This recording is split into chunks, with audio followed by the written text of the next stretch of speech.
चलिए प्रिय बच्चों, आइए आज हम लोग प्रश्नावली 2.3 का कंप्लीट सॉल्यूशन देखेंगे कक्षा छठवीं एनसीईआरटी मैथ्स एमपी बोर्ड का। उसके पहले प्रिय बच्चों, अगर आप चैनल में नए हो तो चैनल को सब्सक्राइब कर लीजिए, लाइक कीजिए और दोस्तों के साथ शेयर भी अवश्य कीजिएगा। इसके पहले के जो अध्याय थे और जो इसके पहले की जो प्रश्नावली थी उसका कंप्लीट सॉल्यूशन हमने प्रोवाइड करा दिया है, आप उन्हें देख सकते हैं। चलिए हम यहाँ पर प्रश्नावली 2.3 समझते हैं। यहाँ पर क्या कह रहा है, निम्नलिखित में से किससे शून्य निरूपित नहीं होगा।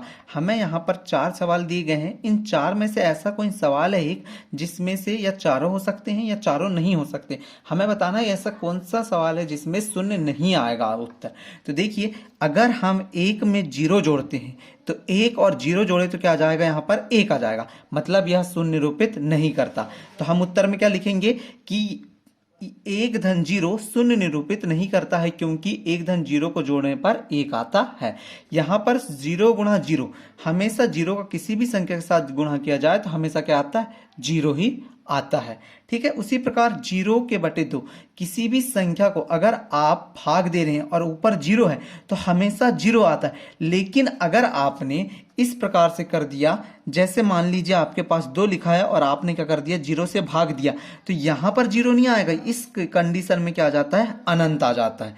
ठीक है, अब यहां पर देखिए 10 में से 10 गया तो ये भी क्या आ गया, 0 के बटे 2, मतलब कि यहां पर भी क्या आ गया, 0। मतलब 1, 2 और ये 3, ये तीनों क्या करते हैं, शून्य निरूपित करते हैं, लेकिन ये वाला शून्य निरूपित नहीं करता है। ठीक है, अगला प्रश्न देखिए, यदि 2 पूर्ण संख्याओं का गुणनफल शून्य है, कोई भी 2 पूर्ण संख्याएं 0 से लेकर अनंत तक होती हैं, उनका गुणनफल शून्य है, तो क्या हम कह सकते हैं कि इनमें से एक या दोनों ही संख्याएं शून्य होना चाहिए।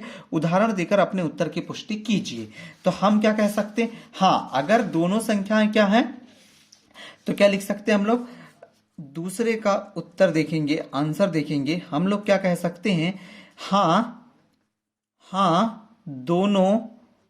दोनों या एक संख्या, दोनों या एक संख्या शून्य हो सकती है, शून्य हो सकती है।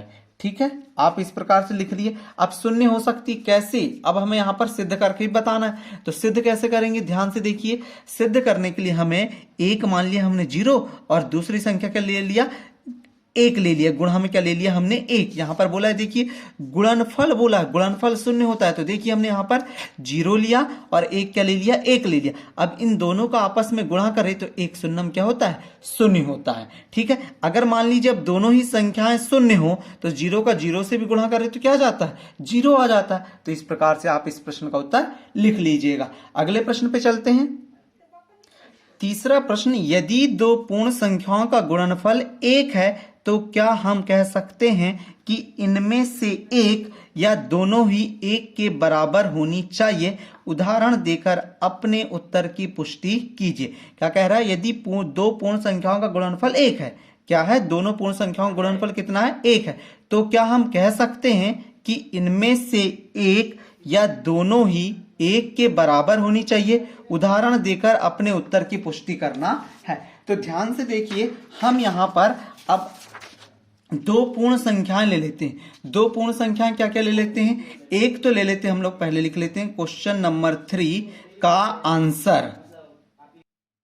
तो यहां पर देखिए, अब क्या लिख सकते हैं, हमसे बोला है क्या 2 पूर्ण संख्याओं का गुणनफल 1 हो सकता है। तो हाँ, दोनों पूर्ण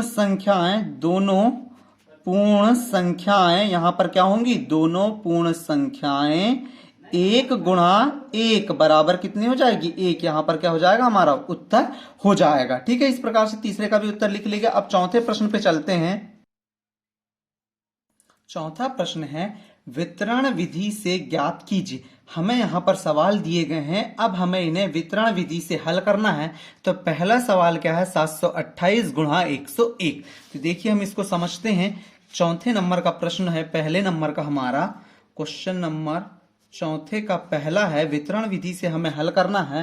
पहला प्रश्न क्या है हमारा, 728 728 गुणा कितना यहाँ पर 101 है। तो वितरण विधि से हल करने के लिए हमें इन दोनों में से किसी एक को दो भागों में तोड़ना होगा। तो हम यहाँ पर देखिए इस 728 को जैसे का वैसा लिख देते हैं, लेकिन 101 को तोड़े तो दो भागों में तोड़ने पर हम इसे लिख सकते हैं 100 धन 1। अब यहाँ पर 728 का गुणा इन दोनों पक्षों में कर देते हैं तो ये क्या हो जाएगा 728 गुणा 100, और यहाँ पर धन लगाएंगे और यहाँ पर लिख देंगे हम 728 गुणा 1। अब यहाँ पर हल करें तो 728 गुणा 100 करें तो ये हो जाएगा हमारा 72,800, और 728 का गुणा 1 में करें तो ये हो जाएगा 728। अब इन दोनों को आपस में जोड़ देंगे तो ये आ जाएगा हमारा 73,528। इस प्रकार से पहले प्रश्न में हमने वितरण नियम लगाकर हल कर दिया। वितरण नियम का मतलब होता है कि एक को दो भागों में तोड़ो और फिर उसका गुणा आपस में अंदर कर दो। ठीक है, अब चौथे का दूसरा प्रश्न ले लेते हैं। क्वेश्चन नंबर चौथा का दूसरा, क्वेश्चन नंबर 4 का बी नंबर का देखेंगे। इससे अब हम लोग सॉल्व करेंगे। तो बी नंबर का क्या है प्रश्न देख लेते हैं। सबसे पहले 5437 गुणा 1001, यहां पर क्या है 5437 गुणा 1001। इसको भी सेम आपको करना क्या है, वैसा जैसा हमने अभी ऊपर किया 5437 जैसे का वैसा 1000 को दो भागों में तोड़ें तो हम लिख सकते हैं इसको 1000 धन 1। अब आपस में गुणा कर दिए 5437 गुणा 1000, फिर यहां पर क्या हो जाएगा 5437 गुणा 1 हो गया इतना। अब क्या करेंगे हम लोग यहाँ पर हम लोग इनका आपस में गुणा कर देते हैं। तो 5437 का गुणा 1000 में करें तो यहाँ पर 3 जीरो बढ़ जाएंगे, और 5437 गुणा 1 करें तो यहाँ पर आ जाएगा हमारा 5437। अब आपस में इनको जोड़ देंगे हम लोग तो ये आ जाएगा हमारा, ये आ जाएगा 5442, फिर आ जाएगा 437, मतलब अल्पविराम लगाइए फिर पढ़िए 54,42,437। ये क्या है हमारे चौथे का बी का उत्तर है। बहुत इजीली तरीके से मैं आपको समझा रहा हूं, उम्मीद है आपको समझ आ रहा होगा। अब हम लोग लेते हैं अगला प्रश्न, और अगला प्रश्न हमारा, अगला प्रश्न क्या है चौथे का सी नंबर का है। क्वेश्चन नंबर 4 का सी नंबर का देखेंगे। सी नंबर का हम लोग सॉल्व करते हैं। तो सी नंबर का प्रश्न क्या है देख लीजिए, 824 गुणा 25 कितना है 824 गुणा 25। हल करते हैं 824 गुणा 25। अब इसको दो भागों में किस प्रकार से तोड़ेंगे, 824 जैसे का वैसा 25 को दो भागों में तोड़ें तो 25 को दो भागों में तोड़ने पर हम लिख सकते हैं 20 धन, यहां पर धन का चिन्ह लगा दीजिएगा और यहां लिखेंगे हम 5।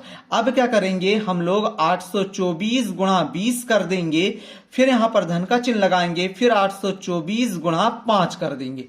इस प्रकार से जब हम कर लेंगे तो अब यहां पर गुणा करके हम लोग लिखेंगे, जैसे ही हम 824 गुणा 20 करते हैं तो ये हो जाएगा हमारा 16,480। ठीक है, उसी प्रकार 824 गुणा 5 करेंगे तो ये हो जाएगा हमारा 4120। अब 16,480 में 4,120 को जोड़ देंगे तो ये आ जाएगा हमारा 20,600। इस प्रकार से आप इस प्रश्न को भी हल कर सकते हैं बहुत इजीली तरीके से। कोई भी अगर डाउट है तो आप मुझसे पूछ सकते हैं कमेंट करके।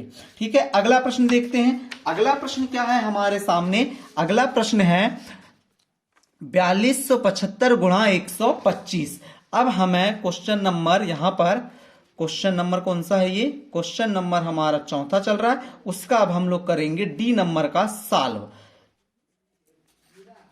तो ध्यान से देखिए, अब डी नंबर का हमें सॉल्व करना है तो क्या करना होगा, सेम वही प्रोसेस जो अभी कर रहे थे हम लोग, क्या कि 4275 को जैसे का वैसा लिखो, फिर गुणा 125। अब यहां पर 125 को दो भागों में हम लोग तोड़ देते हैं तो ये 4275 जैसे का वैसा 125 को दो भागों में तोड़ें तो हम लिख सकते हैं 100 धन 25 लिख सकते हैं हम लोग। 100 और 25 को जोड़ें तो 125 होता है। अब यहाँ पर 4275 का गुणा 100 में कर देते हैं तो 4275 गुणा क्या हो जाएगा 100, फिर ये बीच में धन का चिन्ह है तो धन आ जाएगा, फिर 4275 का गुणा किस में हो जाएगा 25 में हो जाएगा। इस प्रकार से जब आप गुणा कर देंगे तो 4275 में गुणा 100 करेंगे तो ये आ जाएगा हमारा 42,000, रुकिएगा ये 4 है,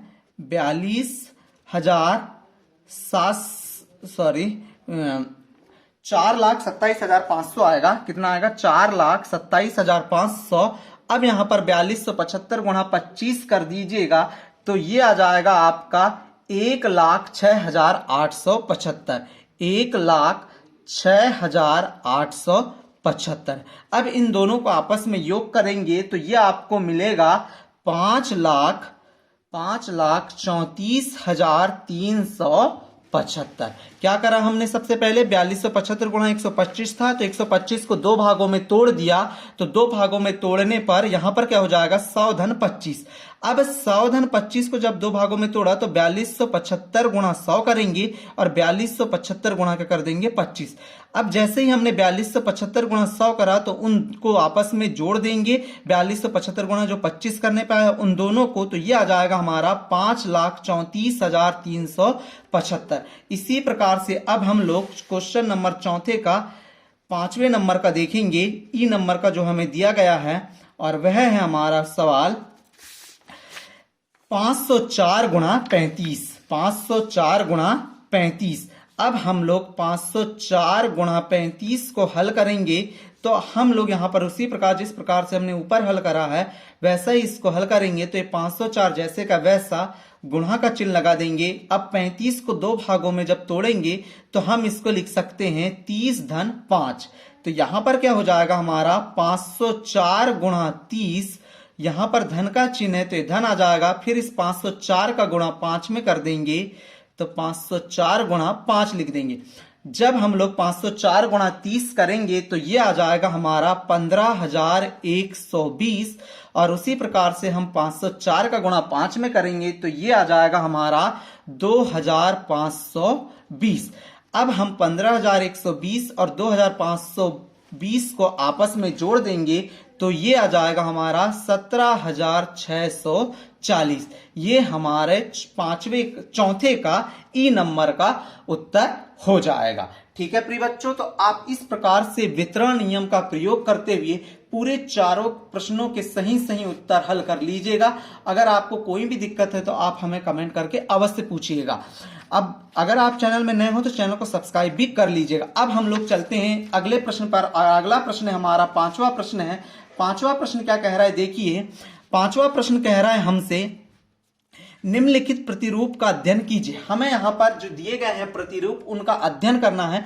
जैसे 1 गुणा 8 धन 1 है तो 1 गुणा 8 कितना हो गया 8 एकम 8 और 1 जोड़ दिए तो कितना आ गया 9। उसी प्रकार 12 गुणा 8 करेंगे धन 2 करेंगे तो 12 8 96 धन 2 तो 98 हो जाएगा। उसी प्रकार आपको 123 गुणा 8 धन 3 करना है, आप इतना आ जाएगा। फिर इसका भी गुणा आपस में करना है, फिर उसमें 4 जोड़ देना, इतना आ जाएगा। फिर यहां पर 12,345 में गुणा 8 कीजिएगा और 5 जोड़ेंगे, इस प्रकार से ये आ जाएगा। यहां क्या कह रहा है अगले दो चरण लिखिए। क्या आप कह सकते हैं कि प्रतिरूप किस प्रकार कार्य करता है? हाँ, यहां पर हम अगले चरण लिखेंगे तो क्या हो जाएगा, अगला चरण लिखना है तो 1 2 3 4 5 था, अब 1 2 3 4 5 6 गुणा 8 धन 6 हो जाएगा। उसी प्रकार 1 2 3 4 5 6 7 गुणा 8 धन 7, जो भी आएगा उत्तर आप लोग लिख लीजिएगा। अगर कोई भी प्रॉब्लम जाती है, कोई भी आपको दिक्कत आती है तो कमेंट कीजिएगा या टेलीग्राम चैनल में जुड़ जाइएगा और वहां पर आप पूछ सकते हैं। टेलीग्राम चैनल की लिंक आपको डिस्क्रिप्शन में मिल जाएगी। उसके पहले प्रिय बच्चों, अगर आप चैनल में नए हो तो चैनल को सब्सक्राइब कर लीजिएगा, लाइक कीजिए और शेयर भी अवश्य कीजिएगा। मिलते हैं अगले वीडियो में प्रिय बच्चों, और आपको कैसा लगा ये वीडियो हमें कमेंट करके अवश्य बताएं। Thank you for watching.